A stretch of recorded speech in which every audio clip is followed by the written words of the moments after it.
Welcome to the History of European Theatre podcast. My name is Philip and thanks for joining me on this journey through millennia of theatrical history. Episode 44, Roman Pantomime, the Silent Art.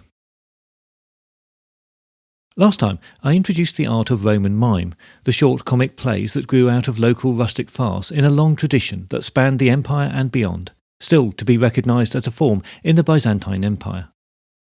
The plays included music and dance as well as, we think, a lot of improvisation, so we lack any significant detail about the form. Fortunately, there was another form of drama in the Imperial period, and we do have a few more details about that, although the sources are still relatively poor, so there are many gaps in our understanding. This is Roman Pantomime. In the Imperial period, pantomime was the dominant form of theatrical art. The word derives from the Greek pan, meaning all, and mimos, meaning imitator. The performer neither spoke nor sung, but told stories through gesture. And just for the Brits listening in, there is no connection to the pantomime tradition here. That's so much part of our Christmas-time theatrical entertainment. You may remember that I had a conversation with Dr. Elodie Palliard about the period of development between Greek and Roman drama. This was episode 30 of the podcast, and in the following episode we discussed the work she'd done analysing the way the roles of minor characters changed in Sophoclean drama, and how this may have reflected changes in Athenian society. Dr. Palliard shared some great insights with me, and if you haven't listened to those episodes yet, then I recommend that you do so just as soon as you get a chance. There was a short part of our conversation that covered pantomime, which I didn't include in the previous episodes, so here it is now. I asked Dr. Palliard on her thoughts about why pantomime had become such a dominant form by the early Imperial period.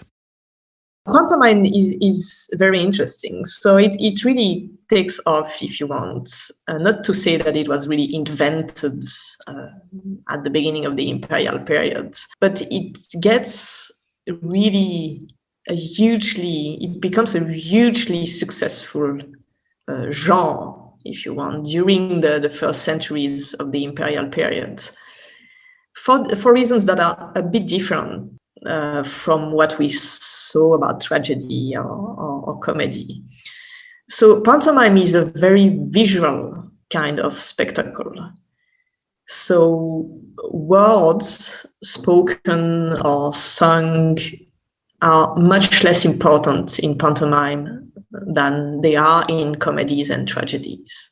Pantomime is all about dance, so the center of a pantomime performance is the pantomime dancer, the one who dances episodes like mythological episodes or little stories that took place in the mythological realm.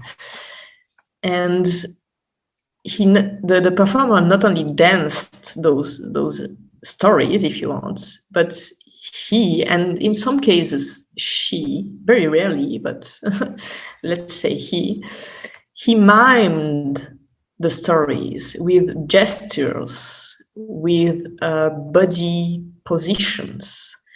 So it means that even if you couldn't understand anything of what was sung by the accompanying chorus or the accompanying singer, it didn't really matter that much. So it was a form of theater that was much less dependent on the linguistic competencies of the audience than something like tragedy or comedy. I think that might have been one of the reasons why it really took off during the early empire. Because once again, with the expansion of Rome, you get annexed to this Roman culture lots of places where people didn't speak Latin or Greek.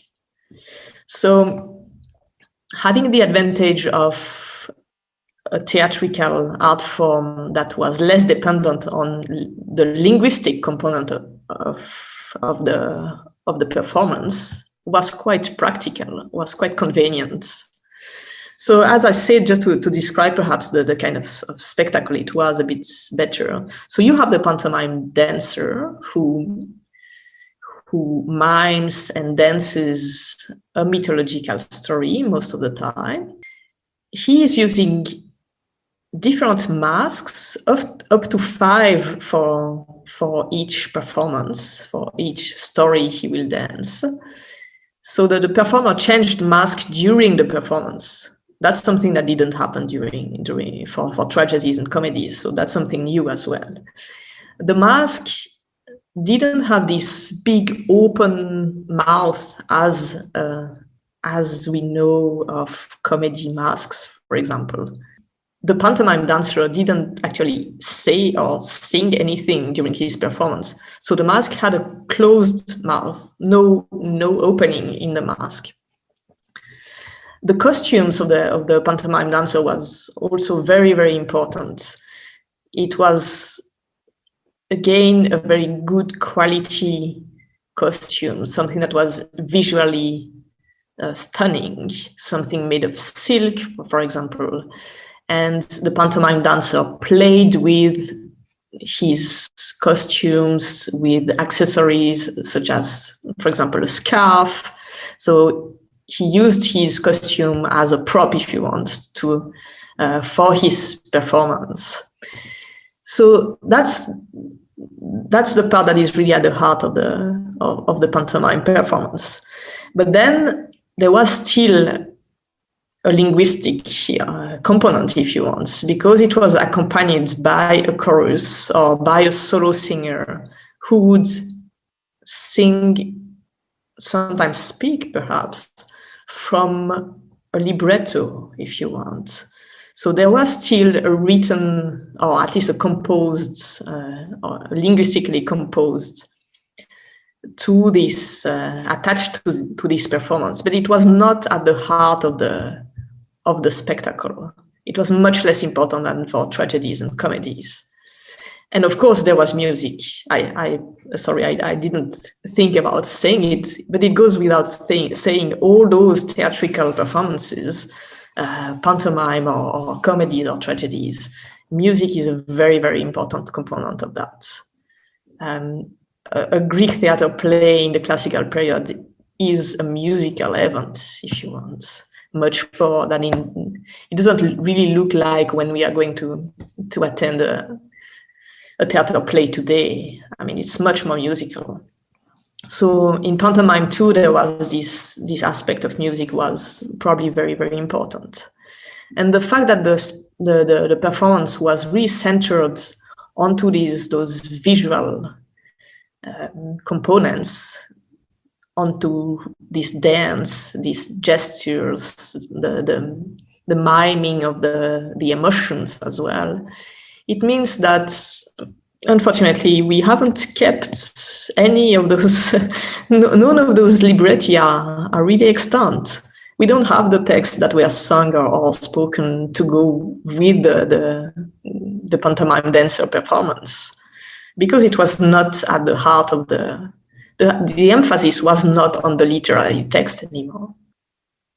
Yes, and thank you for reminding us about the influence of music. I think it's certainly something that I probably haven't stressed enough in both Greek and Roman, is how important the inclusion of music was. Music, again, that would sound different, very different to our Western ears. And that's a great description of the pantomime, and I can see that a form that doesn't rely on words is suitable for an empire that is multicultural and multiracial by that time, and in performance spaces that are huge. So much easier to convey that to everybody, and act big to the back of the stalls, back of the circle even, and not rely on words in quite the same way.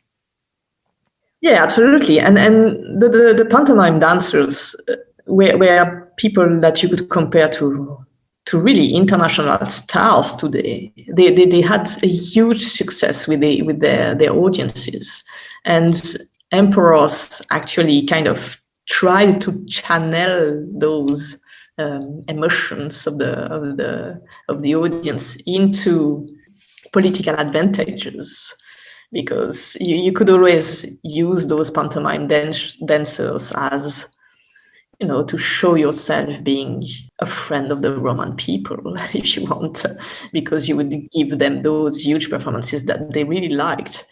At the same time, pantomime performances were a very flexible type of performances, because you could add more musicians. You could add more people in the chorus. You could add perhaps secondary kind of actors or reciters to make it even more spectacular, even more stunning. So in those big theaters all around the Roman Empire, I think that quite a lot of what was performed were actually those pantomime performances, rather than, let's say, the plays of Terence or something like that, or even of re-performances of Menander. Yeah. And it does seem that there was a real development of an art, almost like an arms race of how grand can we make these performances? How big can we make our theatres? How sumptuous can we make them? Because they were being used for political ends to show off power. Yeah, absolutely. That, like, the links between theatrical activities and the imperial cult, if you want, was very, very much felt. If you were a Roman emperor and you could have all those people gathered at the same place under your power, because you are the organizer of the performance, you are the one giving them what they want. So of course it's a very, very convenient way of managing your people, not to say something else. So a real tool of mass communication, as much as going to the games or any of the things we normally associate with Roman emperors, particularly that Julio-Claudian dynasty. Yeah, absolutely. It's definitely the mass entertainment of this period, and pantomime is a big thing at the time. Once again, our knowledge of pantomime is diminished by the fact that we don't have any or much written sources for what was performed. But I think now that it's quite important to realize that theater was a performance before it was a text, and we should probably be less tied to simply texts and literary sources when we think about ancient theater. And pantomime, I think, encourages us to view theater as what it was, really a visual performance, a musical performance, as well as something that could be more or less literary, if you want. So Dr. Palliard gives us a good sense there of what pantomime was and how it worked based on a non-verbal performance style. Also, I think we get a good idea of the reach and domination of pantomime amongst the theatrical forms. Through hundreds of years, it was the popular form of entertainment in the theatre. But where did it come from? Well, Roman pantomime, like its name, we think came from Greece. There's a tradition that it was introduced in Rome in the late 1st century BCE, but it's likely that it, or a very similar form, existed long before that. One route could have been through the tradition of a single masked dancer performing to music, which goes back through the likes of Livius Andronicus to the origins of Greek drama. So, in a way similar to the development of mime that I discussed in the last episode, pantomime probably came to Greece through southern Italy to Rome. The tradition that dates Roman pantomime to the 1st century BCE probably speaks to some specific innovations that were particularly adapted by the Romans. Another strong tradition is that the first emperor, Augustus, was a key promoter of pantomime. A well-known mime artist, one Pylades, had been exiled from Rome, but Augustus allowed him back into the city and became a supporter of the art form. This was a popular move with the people, and Cassius Dio, in his History of Rome, suggests that Augustus' aim was to distract the people from other restrictive rules and regulations that he'd recently put in place. In this respect, Dio says, the emperor was entirely successful. Later, Pylades had a public spat with Bathyllus, another mime performer, and received a reprimand for his behaviour from Augustus. In a brave and possibly foolish move, he responded by saying that Caesar should recognise that it was to his advantage that people should devote their leisure time to the pantomimes. It seems he was well aware of how he was being used for political ends. Pylades became so well known for a spectacular type of pantomime that it became a subgenre named after him. Plutarch commented in one of his dialogues that such grandiose entertainments were only suitable for large performance spaces and the big crowd. He said, "I reject the sort of dancing which is called Pyladian because it's full of pomp, very pathetical, and requires a great many people. But if we would admit any of these sort that derive from the praise Socrates mentions in his discourse about dancing, I like the sort that is called Bathylian, which requires not so high emotion, but has something of the character of the cordax, and resembles the motion of an echo, a pan, or a satyr frolicking with love. The mention of cordax here refers to a dance that originated in Greek comedy. It was a suggestive, provocative masked dance. The Turkish belly dance is perhaps the closest thing we still have related to it today. Aristophanes was scathing of its use, suggesting that poets only needed to include it in their plays when they needed to distract the audience from their own failings, but Plutarch clearly did not share that view. The success of pantomime can, we think, be largely attributed to its non-verbal form of communication. A useful comparison is perhaps to think of opera in modern times. It doesn't always matter that we watch opera in a foreign language. The story can be followed through the music and the action, through the entire visual experience. But at some level, the music can transcend verbal communication and appeal directly to the emotions. Similarly, we just have to look at the success of English-language popular music, primarily from the US and the UK, in non-English speaking countries, to appreciate that music breaks down barriers that spoken language can erect.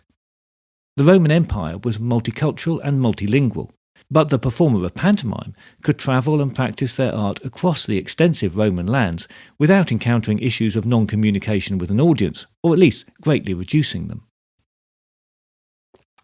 The lack of any surviving scripts means that we don't have much information about what a performance of pantomime was really like, but we do have descriptions from commentators in the period, which go some way to filling that gap. Perhaps the best one is by Lucian, a Greek writing in the 2nd century CE, but there is a problem. Lucian often used satire and irony in his writings, so we can't be certain that his discussion on pantomime, simply called On Dancing, does not include these elements, and we should be cautious about taking it at face value. That said, the work is still interesting. It takes the form of a discussion between two people, one arguing that the art is immoral and vulgar, and the other defending it as a worthy form of performance art. At one point, he goes as far as to say that pantomime is more sophisticated than tragedy and comedy. He says, "There's no need for me to say how beautiful and glorious the appearance of the dancer is, for that is clear for everyone with eyes to see.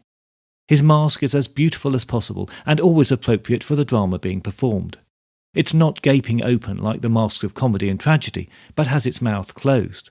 The dancer has the chorus to do the singing for him.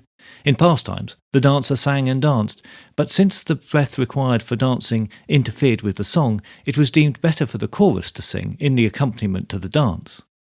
Tragedy and dance have the same plots, except that the plots for dance are more varied and more learned, having thousands of changes of fortune in them." In another particularly significant section, there's a description of the effectiveness of storytelling in pantomime. In this passage, there's mention of the scabilum. This was an instrument made of 2 wooden blocks. They were struck sharply together by hand or with the foot to make a sharp clap. It is thought that this was used to help with timekeeping by performer and musicians. Since the dancer is an imitator and says he will show with movements what is being sung, it is necessary for him to practice absolute clarity, just as like the orators do, so that everything he represents is made clear by him with no part of the explanation missing. As the Delphic oracle once said, the watcher of the dance must be able to understand the silence and hear the dancer though he be mute. This is what it is said Demetrius the Cynic experienced. He himself spoke against the dance, saying that the dancer was just an addition to the tibia and the panpipes and the clap of the scabilum, and that the dancer himself added nothing to the performance. But he made meaningless and foolish movements, to which no thought was given. He said those who liked pantomime were spellbound by trivial things that went along with the performance, the silk costumes, the lovely masks, the flourishes of the tibia, and the sweet singing of the chorus. All of this, to which the performance of the dancer contributed nothing. In response, a well-known dancer at the time of Nero, who excelled as no one else did in his ability to dance stories and in the beauty of his movements, made of Demetrius what I think was a very reasonable request. He asked him to watch him dance before he found fault with him, and he promised that he would perform for him without the tibia and without singing. And that's exactly what he did. He asked for silence from the players and the chorus, and then, all alone, he danced the story of the tryst between Aphrodite and Ares, as Helios reported it. He showed Hephaestus plotting and catching both of them, Aphrodite and Ares captured and held, and every one of the gods who looked on. Then there was Aphrodite being ashamed, and Ares trying to hide and begging for mercy, and everything that makes this story. Demetrius, utterly delighted with what he had seen, gave the highest praise to the dancer. He said in a loud voice for all to hear, "Good fellow, I hear what you are doing. I don't just see it, but you seem to be speaking to me with your hands." And the claims for the greatness of pantomime continue. Through dance, it's argued that the entire range of stories, characters and emotions can be shown, interpreted and understood, and the dancer can portray many and varied characters, even many times on the same day. Pantomime is seen as a more complete art form than any other because it brings together the art of the actor, be that the tragedian or the comedian, the dancer, the singer and the musician in one place, whereas the other art forms only use one of these at a time. The argument is then extended to claim that pantomime can engage two halves of a person, the soul and the body, at the same time, whereas the other forms of entertainment only display one at a time. Dance, it's said, shows the workings of the mind as well as the body and puts wisdom on display. This is achieved by the control and precision that the dancer has to exercise in their movements. He compares the pleasures derived from watching dance to the much poorer experience of watching boxing or wrestling, saying that dance can even represent those activities in a way that is safer, more beautiful and more pleasurable to watch than the activities themselves. The dance, he claims, can become completely harmonious with life, both imitating it in a heightened expression of reality, while providing the dancer with fitness and training to be in complete control of their body.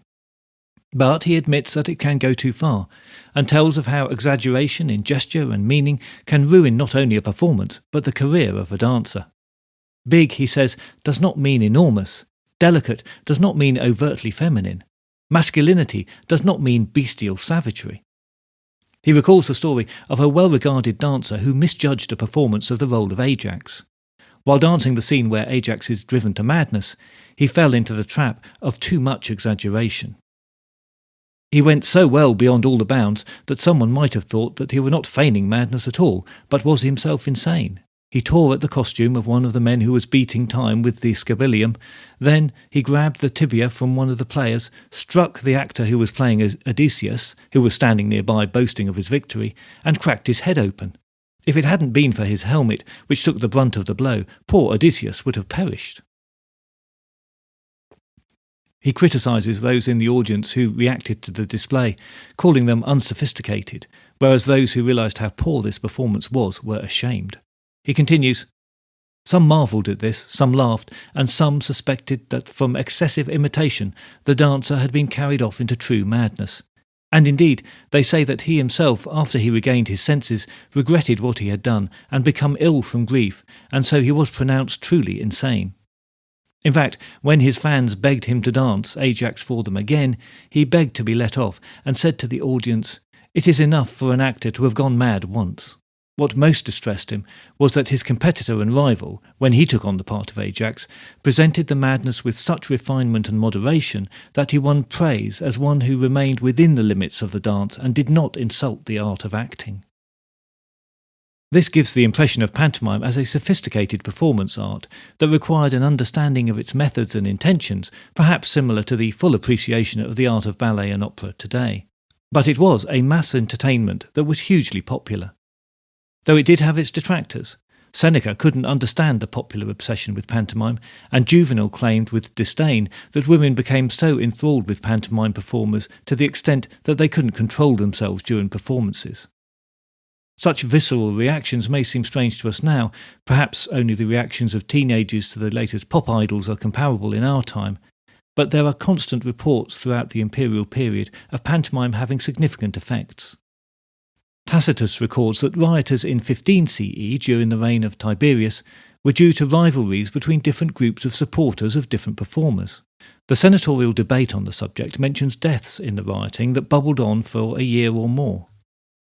The Senate suggested that the performers should be beaten as punishment for their followers' behaviour, But this was vetoed because Augustus had passed laws forbidding the physical punishment of actors.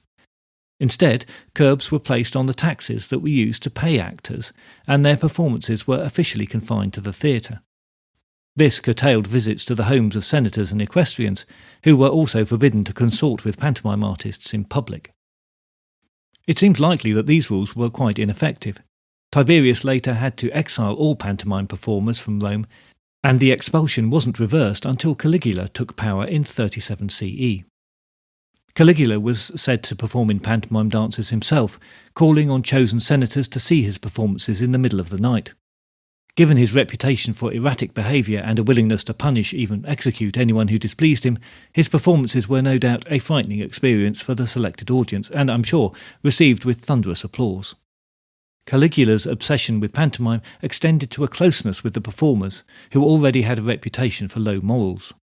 He was said to call them out mid-performance and kiss them passionately, the implication being that he also took them to his bed.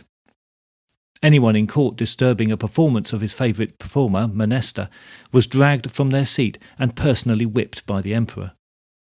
Caligula was one of the maddest and baddest of the bad Roman emperors, and his obsessions with pantomime did nothing to enhance the reputation of the performers. He met his own end at the hands of the Praetorian Guard during a pantomime performance, with the audience running for their lives in fear of the guards slaughtering them all. When Suetonius wrote about the death of Caligula, his account of the omens gives us some idea of the sort of extreme special effects that might be used in the Roman theatre. He said, "The day before Caligula was killed, he dreamt that he stood in heaven beside the throne of Jupiter, and that the god struck him with his toe of his right foot, and hurled him to the earth. Some things which happened on the very day shortly before he was killed were also regarded as omens.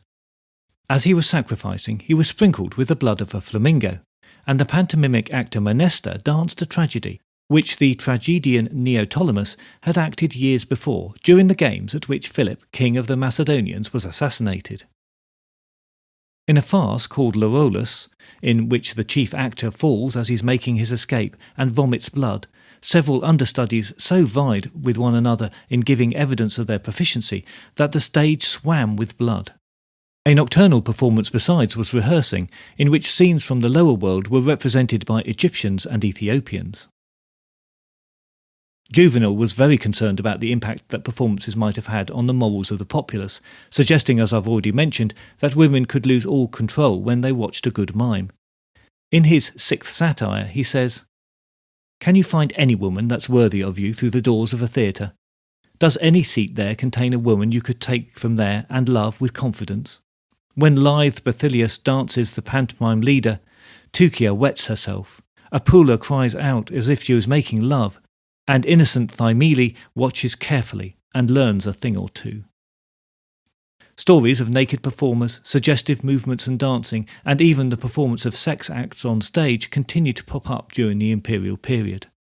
The wife of Emperor Domitian took a pantomime performer as a lover. After this came to the emperor's attention, he met the performer in the street and promptly stabbed him to death.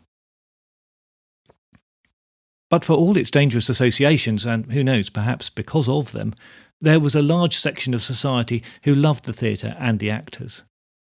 In the upper ranks of society, some wealthy Romans kept troupes of actors on for their own private entertainments. Pliny the Younger leaves us the story of one such wealthy woman from the 1st century CE. She was the grandmother of a friend of his, a friend of good character, according to Pliny. This point is proved by the fact that she kept a troupe of mimes at her villa, but never allowed her grandson to be present when they were performing. He praises the young man, while admitting that for the grandmother, keeping company with mime artists was far from appropriate, given her social status. The tale was confirmed for him when he visited the theatre with the young man, who said that it was the first time that he'd seen his grandmother's freedman perform. There's a description of a pantomime in a fictional story written in the 2nd century CE by the Platonist philosopher Apuleius. In the course of the story, which is a very early picaresque novel, the protagonist is turned into an ass by magic, and at one point ends up at the games where he sees a mime being performed. This is a work of fiction, but it seems reasonable that the description of the mime, which is quite detailed, is not unrealistic. I've cut some extraneous material from the original, so what follows is an edited quote, although still quite long. The entertainment began with actors' comic mimes. There were boys and girls in the bloom of youth, outstanding in their fresh beauty, splendid costumes and graceful movements, ready to perform the Pyrrhic dance. They moved in decorous unwavering order, now weaving in and out in a whirling circle, now linking hands in a slanting chain, now in wedges forming a hollow square, now separating in distinct troops.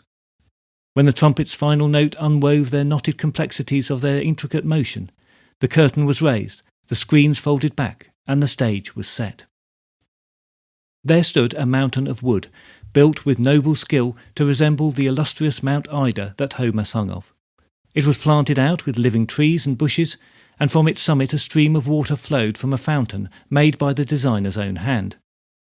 A handful of goats were cropping the grass, and a youth beautifully dressed in the manner of Paris, a Phrygian shepherd, an Asiatic robe flowing from over his shoulder, a golden tiara on his brow, pretended to be tending to the flock. Then a shining lad appeared, naked except for a cloak worn on his left shoulder, attracting all gazes, with his blonde hair, with little gold wings on either side projecting from his curls, and a wand, proclaiming him as Mercury. He danced forward, bearing in his right hand an apple covered in gold leaf, and offered it to the actor playing Paris. Then, relaying Jupiter's instructions for the action to follow, he nodded swiftly and gracefully retraced his steps and vanished. Next arrived a respectable-looking girl, dressed as a goddess Juno, a pure white diadem on her brow and a sceptre in her hand. Then on came another you'd have recognised as Minerva, a shining helm crowned with an olive wreath on her head, holding a shield and brandishing a spear as if off to battle. Then another girl made her entrance, a real beauty, with an ambrosial complexion, playing Venus, as Venus looked before her marriage. Her exquisite naked form was bare, except for a piece of silken gauze with which she veiled her sweet charms. An inquisitive little breeze kept blowing this veil aside in wanton playfulness, so that it lifted now to show her ripening bud, or now pressed madly against her, clinging tightly, smoothly delineating her voluptuous limbs. The goddess's very colouring offered interest to the eye, her body the white of heaven from which she came, her veil the blue of the sea from which she rose.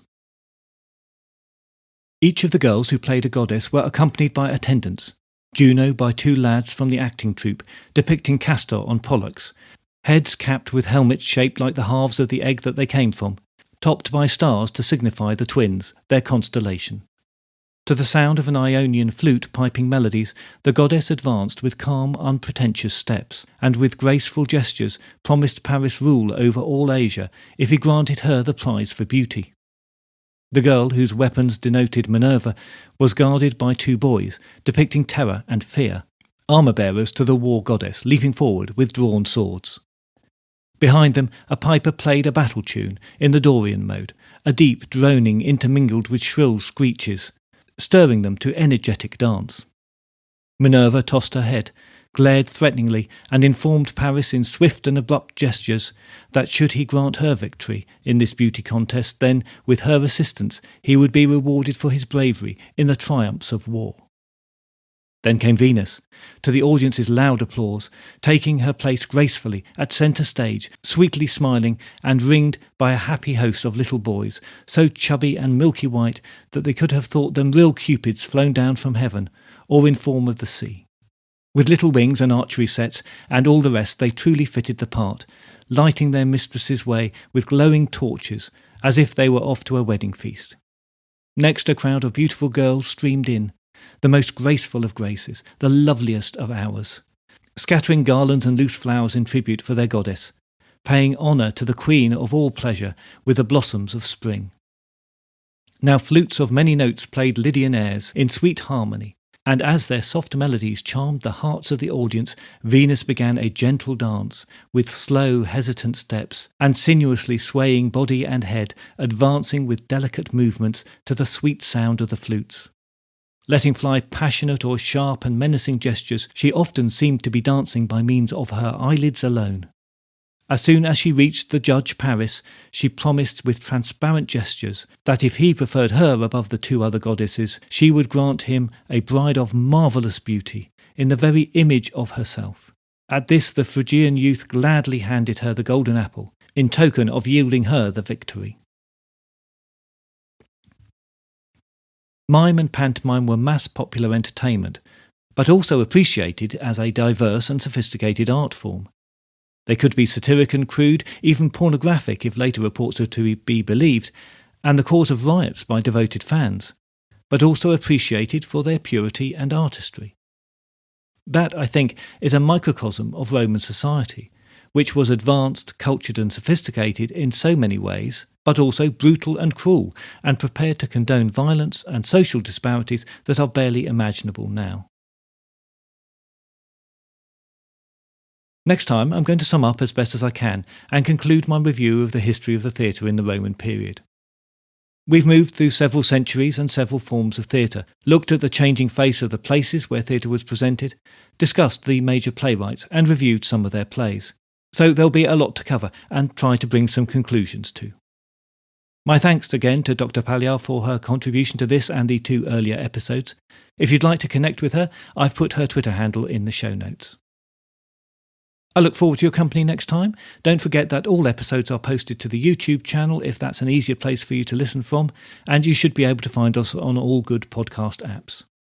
If you'd like to support the podcast, please find us at patreon.com or go to ko-fi.com and leave me a tip just to say thanks. If you have a spare moment, please take a couple of minutes to rate the podcast and write a review on Apple Podcasts to help other theatre and history buffs find us. Thanks so much for your support, and if you have any comments or concerns in the meantime, you can contact me by email at thoetp@gmail.com or via Twitter at thoetp.